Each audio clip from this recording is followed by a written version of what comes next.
Prologue. The shadow of betrayal. Summer in the city was scorching, but for 15-year-old Amir, it turned icy cold. It all began with a message in the class group chat. Someone had leaked his old text with his father, where he confessed his fear of exams. "What's wrong, baby? Scared of tests?" Sneering comments flooded in. The worst part? The leak came from his best friend, Daniil, the same Daniil he'd shared everything with for 7 years. Now Amir sat on the edge of his bed, gripping his phone until his knuckles turned white. The screen glowed with Daniil's last message. "Sorry, bro. It was an accident." But there were no accidents, only betrayal. Chapter 1. The Pit. Amir spent the next days in isolation. He refused to leave his room, brushed off his mother's questions, and plotted revenge at night. Hack Daniil's account, smash his bike, humiliate him in front of the class. But each time rage peaked, he remembered his father's words. "Anger is a well. The deeper you dig, the harder it is to climb out." One evening, his mother placed a blue-bound book on his desk, a children's Quranic tafsir. "You asked for help with your project on the prophets?" She opened it to a page with an illustration of a well. "Maybe Yusuf will inspire you." Amir scoffed, but when the door closed, he began to read. Chapter 2. The Story of Yusuf.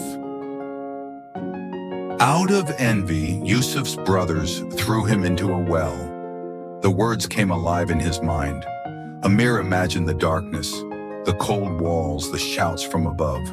His chest tightened. Wasn't he trapped too? But then came the surprise. Yusuf never cursed his brothers. Even as Pharaoh's advisor, he forgave them, saying, "No blame will be placed on you today." 1292. "How did he do it?" Amir whispered, rereading the lines. "They almost killed him." He closed his eyes, picturing Daniil's face instead of Yusuf's brothers. His heart ached, but for the first time in weeks, something flickered in his chest besides anger. Chapter 3. Parallels.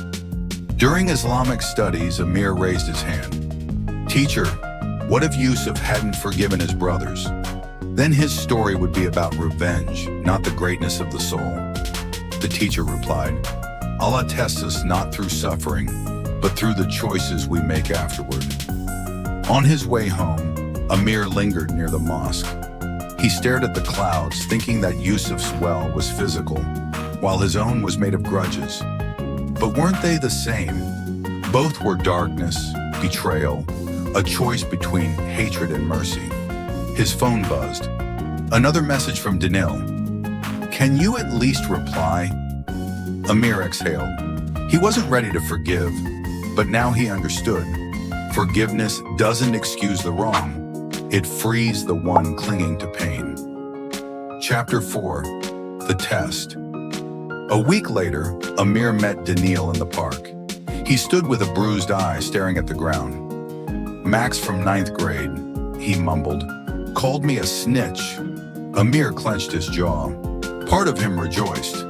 Let him feel what it's like. But suddenly he remembered Yusuf feeding his starving brothers without reproach. "Come on." Amir nodded to a bench. "Let's talk." They spoke for 3 hours. Daniil cried, admitting he'd envied Amir's confidence. Amir listened, fighting the urge to scream. When night fell, Daniil asked, "Do you hate me?" Amir looked up at the stars, recalling the hadith. A believer must not hold a grudge against a brother for more than 3 days. Hating someone is like drinking poison and hoping the other person dies. I'm trying to stop drinking. Chapter 5. Forgiveness. Amir finished his project on Yusuf as a comic. The final panel showed 2 boys at a well, one offering the other a rope. The caption quoted the Quran, "Whoever is patient and forgives, truly in this is resolve in matters." 42:43. When the project won first prize at the school fair, Daniil was the first to clap. After the ceremony, they walked home in silence until Amir said, "You know, I still get angry sometimes." "Me too," Daniil admitted. "At myself." Amir stopped. Suddenly he realized forgiveness wasn't a magic switch. It was a path where every step meant battling your own darkness, like Yusuf in the well, like himself now. Epilogue, Water of Light. A year later, Amir stood by the same park well. Daniil approached, holding two lemonades. "Remember when you compared grudges to a well?" Amir smiled. "I didn't finish the thought. If you plant a seed in a well, a tree can grow through the cracks." They silently watched sunlight dance on the water. Children laughed in the distance, and Amir thought the stories of the prophets were like ancient wells. They always hold water to cleanse wounds. You just need the strength to lower the bucket.